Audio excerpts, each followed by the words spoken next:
Anyway, and then lo and behold, I looked round, and then I saw Ron, and I thought, well, no, I won't get a drink out of him.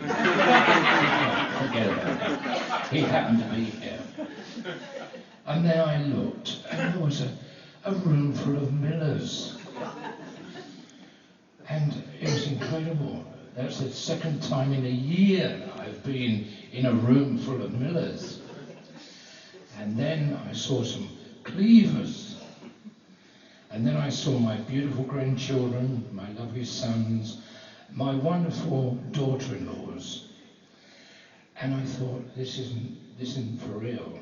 And the emotions that came up was quite incredible. And I'm finding it very difficult to put that into words. But I can say that it came wave after wave of happiness and memories.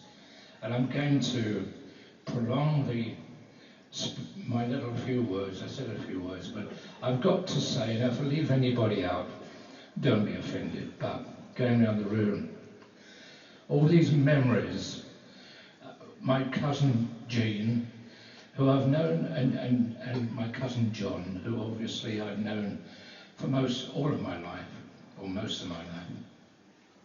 And then I got to sort out my dear friend Jimmy Nelson, and Jimmy and I went to school together, and I have so happy memories. Shall we sing the school song? That's very difficult to say after 3 glasses of wine. That's right. And then I see my dear friend Ronnie Tether. Now Ronnie and I, we had our first jobs together, and that was a few years ago. But those days were golden, and they remain a wonderful time. And then I look further around the room, and I see dear Joan Woolsey, who we had such happy memories at Anchor Crescent, our first house. And then it goes on and on. I see the Millers, Jimmy Miller. Apparently he's good at playing the piano, apparently. Did you know that, ladies and gentlemen? Oh, there we are. And then I look across and I've got my dear friends, John and Marjorie Collins, and I thank you for coming. And I haven't left the Millers out. We've already spoken about you lot. It'll take us half an hour to talk about the Millers. Anyway. And then I come round to this table and I see we've talked about the Cleavers. What, do you want me to mention the Cleavers again?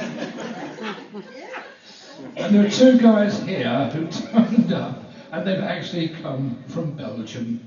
And our dear friends, and you are so wonderful to see again. And we knew you all those years ago, and we've seen each other from time to time. But I'm so happy that you've taken the trouble, and I'm truly, truly privileged for you to be here today. And thank you. Okay, well that's about it. Thank you, Mr. Piano Player. Can we have the Red Robin again? You want to sing along? And anyway, ladies and gentlemen, my whole life is encapsulated here today, but there's one person, obviously, well, not obviously, but there's one person that has made my life. You have all made my life, but there's one person who's made my life that special. And I've had a very good life, and it's because of one lady, and that's my lovely wife. Come on, Joan.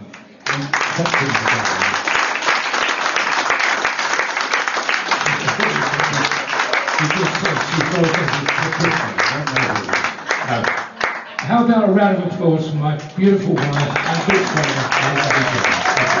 And thank you to Alan and this guy, what's your name? Neil?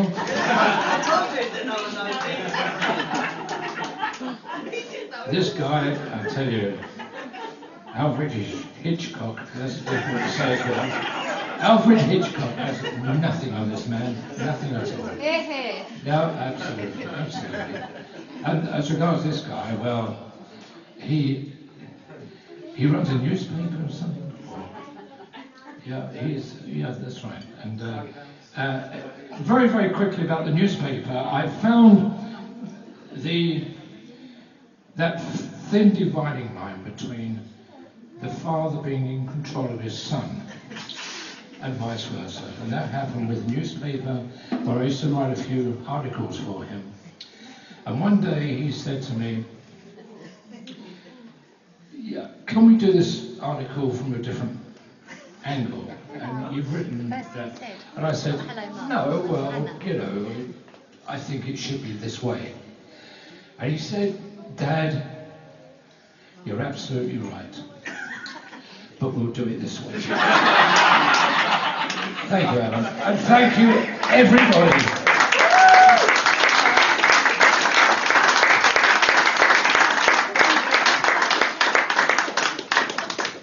Okay, that's it.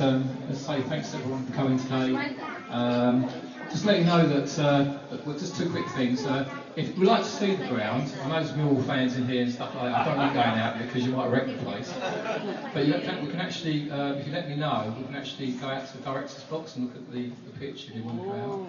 So come up to me and let me know if you want to go outside. Okay? And also, everything went well today. We had one disaster. Glenn and Eric. Okay. Well, Glenn and Eric was obviously Dad's best man, and Glenn was Mum's bridesmaid, and they're in Tenerife now, and they couldn't make it today. So anyway, I've been in negotiation with them, and anyway, we arranged it all, etc. And I rang them at 1:30 today, as we've arranged for the last 4 months, and they weren't in. They're probably down the pub. So I might get a call from them later. They don't come through. So anyway, they do send me the cards anyway. Okay. All right, thanks ever so much. Brilliant.